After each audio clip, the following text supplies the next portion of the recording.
Lack of obedience is a sign of pride because you think you have your own choice. It's a sign of pride. So that is why the most important thing is not the power of God. The most important thing that you wear as a cloth is humility.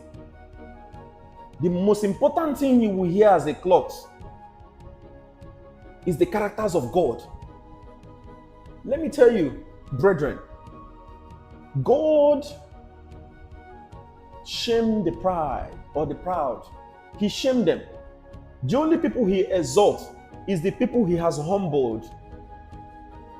In fact, if God is humbling you with a lot of things, if you are going through the process of humility of God, count yourself blessed, because after that trial is the approval of God. Count yourself blessed, because if God is humbling you through life experiences, if I journey into conversation with how God has been humbling me to this point, I will take up the whole conversation. But the humble process of God will deprive you of a lot of things. The humble process of God, in fact, one of the things that make us not to rise is the pride, is the sorrow pride.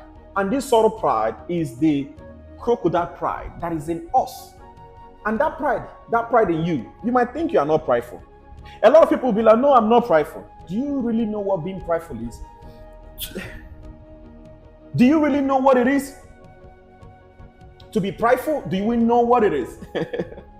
There are a lot of, in fact, I'm going to make a separate preaching about the fruit of pride, because this teaching alone, I will not be able to narrate and discuss and give a lot of emphasis on the fruit of pride, because the fruit of pride that is still in us is the reason why God have not saturated us yet, because there has to be a purging.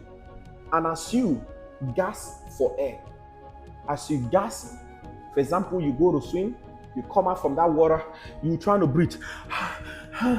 As you gasp for that air, that is how you gasp for change. That is how you gasp for the fruit of the Spirit. That is how you gasp for the character change.